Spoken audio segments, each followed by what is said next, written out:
Quiero que ustedes sepan que, si bien en la clasificación que ha dado el profesor, distintos tipos de diabetes, diabetes 1, diabetes 2, diabetes gestacional y otros tipos de diabetes que no entran acá a verse, que no importan tanto, sí existe en la diabetes 2 lo que hablaba sobre lo que es la resistencia a la insulina.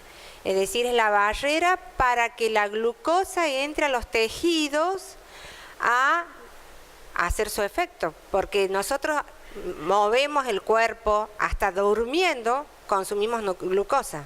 Eso lo tienen que saber, porque la principal fuente de energía que nosotros tenemos es la glucosa. No es la única, pero es la principal. Entonces, cuando tenemos esa barrera, la glucosa no va a entrar lo suficiente o no va a entrar bien al tejido. Entonces, ¿qué hacemos? Nuestro organismo, que es muy sabio, va liberando más insulina, porque la insulina es la encargada de hacer entrar la glucosa a los tejidos y que no aumente la glucosa en la sangre. Entonces, en las personas que tienen esa resistencia, muy bien me preguntaba aquí una compañera de ustedes, ¿qué hago con una familia o en mi familia que sabemos que hay resistencia a la insulina? Hay que hacer dos cosas: combatir la obesidad y hacer ejercicio. No necesariamente el que tiene resistencia a la insulina tiene diabetes. Y la mejor forma de prevenir en resistencia a la insulina la aparición o retardar la aparición de la diabetes es haciendo esas cosas: bajar de peso y hacer ejercicio. Tenemos la epidemia de la diabetes 2. Tenemos niños con diabetes 2. En el hospital, aquí en el CEPSI, y hay 40 niños atendidos con diabetes 2. Por ahora no usan insulina. Por ahora se manejan con estilos de vida saludable en su gran mayoría. Algunos ya tienen incorporada la metformina en su vida. Pero esos niños van a llegar a los 20 años y van a ser hipertensos, van a ser dislipémicos y van a tener su riesgo cardiovascular aumentado si nosotros no tenemos o no tomamos medidas para prevenir eso. Y es responsabilidad de todos. No tiene que ser responsabilidad del médico. Si ustedes están insertos en una familia donde hay malos hábitos alimentarios, donde hay mucho sedentarismo, donde hay sobrepeso y obesidad, hay que empezar a trabajar ahí. No puedo ir a trabajar afuera si no trabajo ahí. ¿Qué es lo más difícil? Es lo más difícil, ¿sí? Entonces, en esto de lo que el profe decía, la adherencia. ¿Cómo consiguen la adherencia al ejercicio? ¿Cómo consigo la adherencia al estilo de vida saludable? ¿Cómo le consigo la adherencia al tratamiento? ¿Saben qué tenemos que hacer? Trabajar todos en el empoderamiento de las personas. En que esa persona tome decisiones, en que esa persona sepa el problema de salud y en que esa persona colabore. Y nosotros se crea esa interfase permanente entre las personas que tratan de ayudar al que tiene un problema de salud con colaboración del que tiene el problema de salud. Ya nosotros no tenemos pacientes que se sienten y dicen, toma esto, y te vas. No, se acabó eso. Eso tiene que quedar en la historia. La persona con diabetes, como la persona con hipertensión, como la persona con obesidad, como tiene que tomar decisiones en su salud. Eso es importante, porque ese es el modelo que nosotros trabajamos ahora. Que sea decisor en su salud. Porque si no, yo le digo, y va y dice, ¿y esta qué me va a manejar a mí las cosas? Y se olvida, no hace nada lo que le decimos. Entonces tiene que tomar conocimiento y decidir. En esto, las pautas del ejercicio físico que está dentro de, como decía aquí profesor Torres, dentro de los estilos de vida saludable. Estilos de vida saludables, tratamiento no farmacológico para nosotros en las personas que ya tienen el problema de salud inserto. Y es tan importante como tomar las pastillas o ponerse la insulina. Es tan importante porque si no, es como que esta mesa la tengo sin una pata. Entonces, si nosotros vamos a ver por qué es recomendable el ejercicio físico en todos los tipos de diabetes, yo no voy a dar una clase tan académica que me ha encantado como la ha dado el profesor acá, lo voy a hacer, digamos, más práctico, sin tanta bibliografía inserta, pero para que a ustedes les quede por qué es importante el ejercicio físico, que ustedes saben bien todo lo que hace, pero vamos a repasar. En diabetes mejora los niveles de azúcar en sangre, baja la resistencia a la insulina. En los que no usan, o sea, en los que tienen diabetes 1 y que no tienen resistencia, entre comillas, porque ya les voy a explicar que hoy en día la diabetes 1 también puede tener resistencia a la insulina. Usted va a decir, doctor, esto es una locura. Y sí es una locura para nosotros. ¿Por qué? Porque si yo tengo una persona que tiene diabetes 1 que no fabrica insulina y que yo le tengo que poner la hormona tantas veces y cuantas veces sea necesario para que sus niveles de glucosa estén bien en sangre, esa persona, disculpen, voy a apagar el celular, esa persona puede venir predeterminada con el gen de la insulinoresistencia, que viene de su familia. Porque hay chicos con diabetes 1 que tienen abuelos o padres con diabetes 2. Porque hay chicos con diabetes 1 que tienen abuelos o padres obesos o con hipertensión arterial, donde está inserto el gen de la insulinoresistencia. Ese chico, por falta de ejercicio, por falta de pautas saludables, empieza a hacerse obeso. Ustedes van a ver la gran mayoría de los chicos diabéticos 1 que tienen sobrepeso u obesidad y que despiertan el gen de la resistencia a la insulina. Entonces, antes decía yo, no, la diabetes 1 no está dentro de las enfermedades crónicas no transmisibles, porque no se me mueren del corazón. Sí se mueren del corazón. Se mueren de ACV, se mueren de infarto. Y tienen una larga vida por ser diabéticos y nosotros tenemos que cuidar la salud de ellos. ¿Queda claro? Entonces, en esta mixtura que tenemos diabetes 1 con fenotipo de diabetes 2. En esta mixtura que a algunos se les dijo diabetes 1,5, porque no es ni 1 ni 2. No, sí son las 2 en 1, que es distinto. En un solo individuo, nosotros tenemos que trabajar con estos estilos de vida saludables. Ayuda a perder el peso, el ejercicio mejora los niveles de azúcar en sangre, disminuye la necesidad de medicación, y eso los voy a hablar yo mucho ahora, ¿sí? ¿Qué tenemos que hacer cuando una persona toma algunas pastillas o se pone insulina con respecto al ejercicio físico? Reduce los niveles de colesterol, pero no solamente del colesterol, hablamos de colesterol en general, está el colesterol total y está el HDL colesterol, que vendría a ser el colesterol protector, que nosotros en la diabetes 2 lo tenemos totalmente disminuido, bajo. Entonces, ¿qué pasa? El ejercicio es lo que más evidencia ha demostrado que aumenta ese colesterol. El colesterol va alrededor del colesterol aterogénico o el que forma las placas de colesterol en las arterias. Mejora la circulación y la tensión arterial. Bueno, esto no voy a hablar porque ya habló el profesor, es decir, todo lo que habló de seguridad. Antes de hacer ejercicio se puede consultar al médico o a la enfermera entrenada.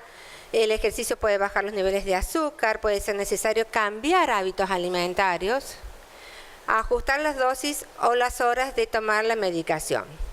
Con respecto a cambiar hábitos alimentarios, lo pongo entre comillas porque, a ver, todo va a depender de la continuidad que tenga en el ejercicio, ¿sí? Nosotros tratamos, como ustedes han visto, el impacto del ejercicio 12 horas hasta 24 horas después. Si uno lo hace rutinariamente, está bajo el impacto del ejercicio permanentemente. Entonces, es distinto de una persona que quiere venir y hacer ejercicio una vez a la semana, porque ahí se discontinúa. Y la verdad que yo cambiar hábitos alimentarios no pregono tanto, es decir, más que hacer la alimentación saludable, como hacer refuerzos alimentarios, si va a hacer algún tipo de ejercicio y dependiendo la hora que lo haga, pero sí sobre todo ajustes de dosis de medicación. Y nunca, bajo ningún concepto, en ayunos. Yo tenía una paciente que después de mucho tiempo me enteré que ella hacía ejercicio, pero se levantaba, iba a hacer el ejercicio y volvía. Y usaba insulina. Entonces, cuando tuvo un accidente en la autopista, que fue por hipoglucemia, y descubrí yo, porque el marido me decía, pero ¿por qué hacen eso? Si siempre se le dio pautas alimentarias, se lo mandan a los nutricionistas, y porque no puede desayunar. Y estaba bajo el efecto, estaba en ayuno prolongado y bajo el efecto de la insulina de la noche anterior. Entonces, esas cosas hay que prevenir. Nunca en ayuno. Siempre se tiene que tratar de hacer el ejercicio, tener en cuenta los horarios de la comida, el uso de la medicación, como para que uno diga, bueno, ¿se va a tomar acciones con respecto al ejercicio o no? Y eso lo vamos a ir viendo. Como decía aquí, la intensidad, la duración, la frecuencia, el ritmo de progresión es importante. Yo voy a pasar esto. Aquí hablábamos con respecto a los ejercicios aeróbicos y anaeróbicos. Una cosa que tengan en cuenta, y me ha encantado lo que he explicado en la charla anterior, los ejercicios aeróbicos generalmente son de intensidad leve a moderada y son de efecto largo. Caminar, trotar o por ejemplo andar en bicicleta, son ejemplos de ejercicio, natación, pero ahí el organismo quema hidratos de carbono y grasa. Eso es importante, en el ejercicio aeróbico el organismo quema hidratos de carbono y grasa, por eso es bueno para bajar de peso. No sirve para tonificar una caminata, pero sí para bajar de peso. ¿Sí? Entonces, y mejora el sistema cardiovascular, fundamental. Ahora, los ejercicios anaeróbicos, que son los que no usan oxígeno, generalmente son ejercicios de fortalecimiento como las pesas, y ahí yo los había puesto y los sigo insistiendo en los ejercicios de flexibilidad como pilates, yoga, tai chi, etcétera. Son ejercicios anaeróbicos, ¿sí? Ahí lo que nosotros tenemos que es mayor intensidad en periodos cortos de tiempo. Y la energía proviene fundamentalmente de la glucosa.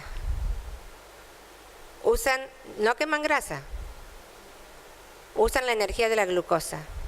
¿Por qué? Porque el tiempo que lo hacen al ejercicio es lo que tiene en cuenta.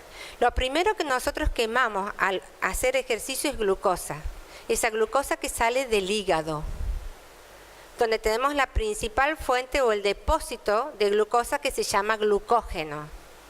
Ahí sale la primera glucosa que nosotros usamos. Tiene que pasar un tiempo de hacer ejercicio para que yo empiece a usar la grasa como fuente de energía. Por eso nosotros, en la diabetes descompensada, no aceptamos o no recomendamos o no le decimos, le enseñamos incluso, no tienes que hacer ejercicio, porque como no va a tener la glucosa al agotado, esto va a usar la grasa. Y en el caso de una persona, esto es el caso de personas compensadas, no diabéticas, etcétera, etcétera. Una persona diabética que consume grasa termina en cetoacidosis. Porque los cuerpos cetónicos se forman de la combustión de la grasa. Por eso no es recomendable, como decía el profesor, en la diabetes 1 hacer ejercicios con glucemias de 250 o más. Porque hay mucha chance que esté usando la energía de la grasa. Entonces, Generalmente hay que combinar, como decíamos aquí, ejercicios aeróbicos y anaeróbicos, y eso es muy importante. Me ha gustado muchísimo ese gráfico que se ha mostrado del impacto que tiene en el ejercicio, o sea, el ejercicio aeróbico o anaeróbico mientras se lo hace en la glucosa y después de la glucosa. ¿Se acuerdan de esos gráficos? Bueno, si uno combina, va a evitar los picos de hiperglucemia post ejercicio, ¿sí? Y va a poder mantenerse esa persona con más equilibrio. Yo le contaba acá al profesor que me pasó una experiencia bastante desagradable con una chica diabética 1, que ella se fue a hacer ejercicio. Ni te consultan, ella se fue. Ah, no, yo me voy con mis amigas. Y me hablaba y me decía, yo termino de hacer el ejercicio y me sube el azúcar. Yo termino de hacer el ejercicio, fíjate la intensidad, fíjate qué estás haciendo, vamos a ver que estoy... Un día se inyectó insulina post ejercicio y me terminó en la guardia del hospital con una hipoglucemia severísima, que encima me costó muchísimo sacarla porque estábamos con el efecto del ejercicio después como baja y le metíamos horas glucosa. Entonces, esas cosas se puede, con el conocimiento de ustedes y la indicación nuestra, tratar de programar una combinación de ejercicios anaeróbicos y aeróbicos a los fines de evitar esos picos de hiperglucemia y retardar tampoco, sería conveniente, el efecto post ejercicio muy prolongado. Digamos, es bueno en la persona que está entrenada, en la persona que no está entrenada no es tan bueno, porque si va a venir y va a hacer ejercicio una vez a la semana o 2 veces a la semana y va a tener ese efecto así, entonces estás con insulina y estamos ahí en un mar de divagaciones y de errores y de cosas y desaciertos. Las cuestiones es que hay que tratar de hacerlo rutinariamente como para tomar medidas. Sí, evitar, como decía aquí el profe, anaeróbicos de alta resistencia, culturismo, levantamiento de pesos, deportes de riesgo, buceo, paracaidismo, escalada de montaña, deportes violentos, karate, boxeo, porque son deportes de impacto. Y aquí, a ver, no hay contraindicaciones absolutas mientras el paciente esté bien controlado. Eso quiero que queden claro. Porque, por ejemplo, como decía, la retinopatía, que es la afección de los ojos en la diabetes, producida por la diabetes, tiene en sus etapas más evolutivas, va produciendo sangrado en la parte posterior. Ustedes no lo van a ver a simple vista, en la parte posterior del ojo, que se llama la retina. Cuando esa sangre se va acumulando, va volcándose en una parte de nuestro ojo que se llama cuerpo vítreo o humor vítreo y van haciendo coágulos de sangre. Si esa persona va a ir a hacer un deporte de impacto, sonamos. Si esa persona va a bajar la cabeza para hacer un ejercicio de flexión, sonamos. ¿Me entienden? Porque yo lo que voy a hacer ahora es agravar el sangrado. Entonces, todos esos tipos de deporte en donde ustedes vean que hay impacto, que piden, no, yo quiero trotar, no vas a trotar, sino vas a ir primero al cardiólogo, te vamos a hacer pruebas ergométricas, necesito que veas que si tus ojos tienen sangrado o no tienen sangrado, porque no se puede empezar con cualquier ejercicio. Pero también es cierto que si una persona está bien controlada y todo, no tiene impedimento de hacer, por ejemplo, algo de ejercicio de impacto. Pero tiene que estar bien controlada, tanto por el médico, y el médico, como decíamos aquí, mandar la indicación o la recomendación del tipo de ejercicio. Pero hoy en día hay duatlonistas que son diabéticos 1, triatlonistas que son diabéticos 1. Yo tengo casos de un chico que es duatlonista, anda espectacular, con bajo requerimiento de insulina. Hay experiencias en Mendoza con el doctor Martínez, que de cruces de los Andes con diabéticos 1. Pero sí, escalada no. Pero sí pueden hacer, deportes de montaña. ¿Mm? Alpinismo no, pero sí deportes de montaña, y andan muy bien. Bueno, esto es todo lo que ya se ha hablado. Voy a... con respecto a tener en cuenta también, como hablábamos nosotros de la intensidad, hablaba el profesor aquí de la frecuencia cardíaca objetivo, todo eso ustedes ya lo saben, ¿sí? Más o menos las condiciones es que nosotros empecemos haciendo una duración entre 30 y 60, siempre cuando una persona es sedentaria, yo le digo, nunca empieces a caminar muchas, o 1 hora o 30 minutos. Les recomendamos que empiecen caminando 15 minutos y después vayan aumentando cada 2 o 3 semanas la intensidad del ejercicio. Pero eso lo hago yo sin ser profesora, sin nada, en personas sedentarias que se largan en su gran mayoría a caminar. Tiene que ser, como decíamos, individualizada la intensidad, a la edad y a las características físicas, y tratar de hacer una rutina de ejercicio. Generalmente que sea la misma hora, un poco por lo que hablábamos hace rato, ¿sí? La misma hora me permite a mí tomar medidas, decisiones en la medicación. Pero también, supongamos que sea una persona que de diagnóstico reciente, o supongamos que sea una persona que no tiene diabetes, que tiene un estado prediabético, una insulina resistencia, que tiene sobrepeso, obesidad, y que lo mandamos nosotros a que haga ejercicio. Va, le dicen, miren, yo quiero hacer ejercicio. ¿A qué hora del día? Y recomiéndenle en la tarde, por lo que yo les hablaba, de esa resistencia a la acción de la insulina, que normalmente la tenemos todos, y que se intensifique en la persona con diabetes. Porque todos tenemos leptina, La resistencia a la leptina empieza en la persona con sobrepeso, pero todos tenemos leptina. ¿Cuál es el riesgo fundamental en el ejercicio, que ustedes también lo van a ver? Es la hipoglucemia. A ver, está cambiando muchísimo el concepto de hipoglucemia. Nosotros hablábamos siempre de hipoglucemia, valores de glucosa de 70 o menos en la sangre. Hoy en día, en las últimas revisiones de hipoglucemia, y me ha tocado estar en una charla hace 2 semanas, eso es en la persona que no tiene diabetes.